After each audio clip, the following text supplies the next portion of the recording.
High viewers, ఈరోజు Telangana high court ఇచ్చినటువంటి ఒక తీర్పుతో వైసీపీ బ్యాచ్, ఏటీఎం బ్యాచ్, బులుగు బ్యాచ్, అన్న ఆర్జీవీ, ఆ ఆర్జీవీ చుట్టూతో ఉన్నటువంటి కొంతమంది ఎవరైతే ఉన్నారు వంది మగదులు, వాళ్ళు అంతా కూడా సైలెంట్. ఎందుకు?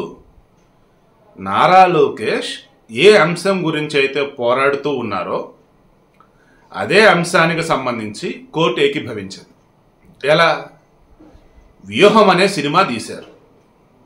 ఆ సినిమా ట్రైలర్లో చూపించిన, టీజర్లో చూపించిన, ఆ సినిమాకి సంబంధించి ప్రీ రిలీజ్ ఈవెంట్ చేసినప్పుడు విజయవాడ వేదికగా వీళ్ళు మాట్లాడిన, అడుగడుగున అనువనుగున వీళ్ళు మాట్లాడే దానిలో, చూపించే దానిలో ప్రతి చోట కూడా టీడీపీని, జనసేనని ఓ రకంగా ప్రజల మధ్య చాలా ఘోరంగా చూపించడం, మా పరువు దిగజార్చేలా చేయటం, లేనిపోయిన కల్పితాలు పెట్టేసి జగన్ హైలైట్ చేయటం, వైసీపీని హైలైట్ చేయటం, ప్రజలను తప్పుదోవ పట్టించడం, నిజాలను వక్రీకరించి ఇంత దారుణంగా చేయటం ఏంటి? అసలు ఇది ఎవరైనా సినిమా అంటాడా?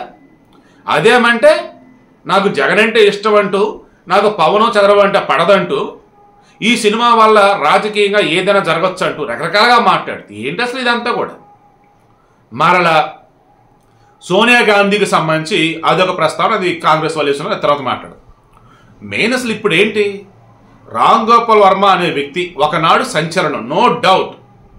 రామ్ గోపాల్ వర్మ అనే వ్యక్తి ఒకనాడు ఒక సినిమా తీశారంటే సూపర్ హిట్, లేదా ఫ్లాప్ అయినా సరే క్రియేటివిటీ కనపడుతుంది. కానీ ఇప్పుడు ఏంటిది?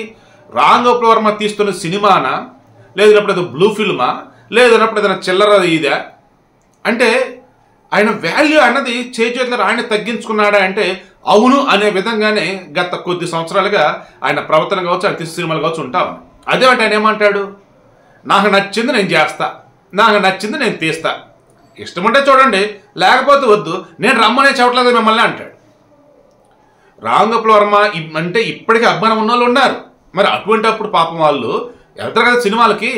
అలాంటప్పుడు ఏంటి ఇలా తీసాడు, ఏంటి ఇది అది అనుకున్నప్పుడు మౌత్ పబ్లిసిటీ దగ్గర ఏమైంది? అందరూ స్ప్రెడ్ అయిపోయింది. సినిమా చూడాల్సిన అవసరం అంతా కూడా విషయం అన్నది అర్థమైపోయింది. ఏమని? ఇదిగో లోకేష్ ఇలా చేశాడంట, ఇదిగో చంద్రబాబు ఇలా చేశాడంట, ఇదిగో టీడీపీ ఇలా చేసిందంట, ఇదిగో ఆ రోజు సోనియా గాంధీ జగన్మోహన్ రెడ్డిని ఇరికించిందంట, అదంట ఇదంట. ఆల్రెడీ వైసీపీ చెప్తుంది అవి ఆయనే. నిజాన్ని దాచిపెట్టేసి ఏ కాడికి చంద్రబాబు నాయుడు జ్యుడిషియల్ రిమాండ్లో ఉన్నా సరే ఆయన ఖైదీ.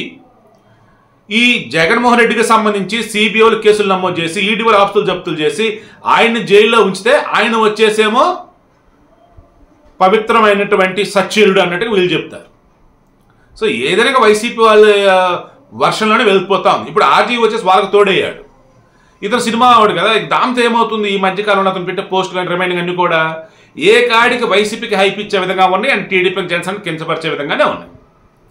మొన్నటిగా మొన్న కూడా ఈ వైసీపీలో ఉన్నటువంటి కరుడు కట్టినటువంటి కార్యకర్తలు కూడా సైలెంట్గా ఉంటే, రోజైనా టీడీపీ అతను ఇంత దారుణంగా మాట్లాడితే మీరేం చేస్తున్నారని చెప్పేసి వాసిరెడ్డి పద్మ, ఉమెన్ మా ఏపీ మహిళా కమిషన్ చైర్పర్సన్, ఆమెని ట్యాగ్ చేస్తూ, పోలీసులను ట్యాగ్ చేస్తూ, ఇలా ఒక మంత్రికే లేకపోతే ఏమని గౌరవం కావచ్చు, లేదన్నప్పుడు రిమైనింగ్ సొసైటీలో ఆమె పట్ల ప్రవర్తించే విధానం అనేది ఘోరంగా ఉంటే ఇక రిమైనింగ్ పరిస్థితి ఏంటి, అసలు ఏం జరుగుతుంది ఏపీలో అని చెప్పేసి క్వశ్చన్ చేసి అప్పుడు పెద్ద ఇష్యూ ఎలా చేస్తున్నాడు. మొన్నటిగా మొన్న అసలు నేను ఎవరికి భయపడను, నన్ను ఎవడు ఏమి చేయలేడు అని చెప్పి రామ్ గోపాల్ వర్మ మొన్నటిగా మొన్న ఈ టీవీ5 సమేత ఛానల్లో కొలికలపూడి శ్రీనివాస్ ఎవరు ఉన్నారు కదా, అమరావతి ఉద్యమానికి సంబంధించి, ఆయన ఏమన్నారు? రామ్ గోపాల్ వర్మ లాంటి చీడపురిగి సమాజంలో బతకూడదు, వాడిని చంపి తల తగ్గొట్టి తెచ్చినట్టు నేను కుట్రపడేస్తానని చెప్పేసి ప్రకటిస్తే వెళ్ళి ఏకంగా అక్కడ మోటాడుకున్నటువంటి సాంబశివరావు గారు ఆయన మీద, శ్రీనివాసరావు మీద ఈయన కేసు పెట్టాడు. ఎక్కడ? డిబేట్ జరిగింది హైదరాబాద్లో, రామ్ గోపాల్ వర్మ ఉండేది హైదరాబాద్లో, కేసు తీసుకెళ్ళి పెట్టింది ఏపీలో. దాంతో వాళ్ళు వచ్చేసి వీళ్ళని విచారణ కోసం పిలిపిస్తే అక్కడ ఈయన సాంబశివరావు గారు అదే చెప్పారు. అసలు నాకు అర్థం కావట్లేదు, మేము డిబేట్ చేసింది ఎక్కడ? హైదరాబాద్. రామ్ గోపాల్ వర్మ ఉండేది ఎక్కడ? పంజాగుట్ట కాలనీ, హైదరాబాద్.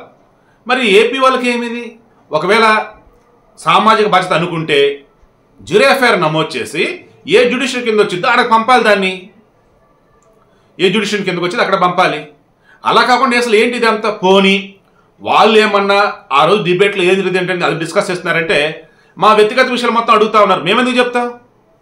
కాబట్టి మేము అడిగేది ఏంటంటే రామ్ గోపాల్ వర్మ వైఏపీలో ఉన్నటువంటి ఆ గవర్నమెంట్ తాలూకు పెద్దలు ఎవరైతే అంతా కలగలిపి ఆడుతున్న డ్రామా ఇది అన్నట్టుగా మిగతాలకు అర్థమయ్యే విధంగా ఆల్రెడీ కొన్ని లీడ్ పాయింట్స్ ఇచ్చేస్తున్నారు. ఇక ఇప్పుడు తెలంగాణ హైకోర్టులో కూడా వాదనలు ఏం జరిగి ఉన్నాయి, ఇది ఏపీ రాజకీయాలను ప్రభావితం చేసే సినిమా కనుక అయినట్టయితే తెలంగాణలో రిలీజ్ చేయడానికి మాకు అనుమతి ఇవ్వండి అని చెప్పేసి ఆ సినిమా వాళ్ళు కోరారు, వ్యూహం సినిమా వాళ్ళు. అదెట్లా వీలేదండి అని చెప్పేసి లోకేష్ తరఫున లాయర్ గట్టిగా వాదించారు. దాంతో ఏపీ లేదు, తెలంగాణ లేదు, ఓటీటీ లేదు, టీవీ లేవు, సినిమాలు లేవు, ఎక్కడ కూడా ఈ సినిమా రిలీజ్ చేయద్దురా బాబు అని చెప్పేసి ఆల్రెడీ చెప్పారు. ఇక ఇప్పుడు సెన్సార్ రద్దు చేయండి అని చెప్పేసి లోకేష్ తరఫున లాయర్ గట్టిగా పోరాడారు. అప్పుడేమైంది, మొత్తం చూసేసి ఇక సెన్సార్ మేము రద్దు చేస్తున్నాం, 3 వారాల్లో ఒక నివేదిక ఇవ్వండి. ఎలా, సెన్సార్ బోర్డు ఎవరైతే ఉన్నారో మరలా సినిమాని చూసి రివ్యూ చేసి మాకు నివేదిక ఇవ్వండి అన్నారు. ఇది వచ్చేసి ఆల్రెడీ జనవరి ఆల్మోస్ట్ లాస్ట్ వీక్ అనగా వచ్చేస్తున్నది. ఇంకో 3 వారాలప్పుడు ఫిబ్రవరి 2nd వీక్ లాగా అనుకోవచ్చు. ఫిబ్రవరి 2nd వీక్లో వారు ఆ సినిమాకి సంబంధించి రివ్యూ కనుక ఇందులో రాజకీయ పరమైన అంశాలు ఉన్నాయి అన్నట్టుగా ఇస్తే ఇక ఆ సినిమా రిలీజ్ కాదు, సో ఇక పక్కన పెట్టేయటమే. అండ్ అంతిమంగా నిజం మాత్రం ప్రజలకు తెలియాలి అన్న వేలో నారా లోకేష్ చేస్తున్న పోరాటం ఏదైతే ఉందో అది గెలిచిందని నాకైతే నాకు అనిపిస్తూ ఉంది. అండ్ వాట్ నెక్స్ట్ అనుకున్నప్పుడు ఒకవేళ అందులో మార్పులు చేర్పులు నీవని చేసినట్టయితే ఆ సినిమా నీడివి ఎంత వచ్చిందో, నీడి సినిమాలకు వచ్చిందో డాక్యుమెంటరీలాగా వచ్చిందో, లేదన్నప్పుడు మన జగన్మోహన్ రెడ్డి 4 నెలలు వెళ్ళి రాఘమోహన్ గోపాల్ కలిసాడట. ఆ కలిసినప్పుడు మరి కొత్తగా తీయమని చెప్పారు, మరి అందులో కట్ చేయమని చెప్పారు, మరి ఏంటో తెలీదు. అవన్నీ కూడా ఈ 3 వారాల్లోపు తేలాల్సి ఉన్నాయి. ఒకవేళ అప్పుడు కూడా నివేదిక ఇచ్చేటప్పుడు కూడా లేదు దీనికి సెన్సార్ ఇవ్వద్దు అని చెప్పాలి కనుక అంటే ఈ సినిమా కష్టం. ఒకవేళ సెన్సార్ ఇస్తున్నాం బట్ ఈ కట్లు ఆ కట్లు అని చెప్పినట్టయితే నేను ఎంత దూరం వెళ్తా, అవన్నీ ఉండాల్సిందని రామ్ గోపాల్ అనుకుంటే ఈ సినిమా ఇప్పుడు రిలీజ్ కానట్టే లెక్క. తర్వాత యాత్ర 2 అని సినిమా వస్తుంది. దానికి ఏం చెప్పారు, ఎక్కడ కూడా చంద్రబాబుని కానీ పవన్ కళ్యాణ్ కానీ లోకేష్ కించపచ్చంతో మా సినిమాలో సీన్స్ ఏముండవు. అండ్ మా ధరలో కొన్ని కల్పితాలను కొన్ని రియాలిటీకి దగ్గరగా ఉన్నా సరే మేము సినిమాలుగా తీస్తాం తప్ప ఎక్కడ కూడా ఇతరులను ఇబ్బంది పెట్టేలాగా మేము ఉండదు. నేను జగన్మోహన్ రెడ్డి గురించి చెప్పదలుచుకున్నాను తప్ప మిగతా తక్కువ జరిగిన ఉద్దేశం నాకు లేదు అన్నట్టుగా వాళ్ళు చెప్పారు. దట్ మీన్స్ యాత్ర 2 సినిమా వాళ్ళు సైతం ఆల్రెడీ ఎడిటింగ్లు చేసుకుంటూ ఏవైతే తీసివేయాల్సిన సీన్లు ఉన్నాయో అవి తీసివేస్తారని నాకైతే అనిపిస్తూ ఉంది.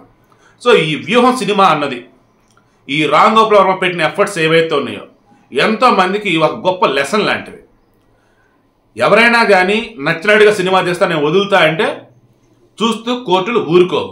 ఎందుకంటే కోర్టులు ఉన్నది మన బాగు కోసం.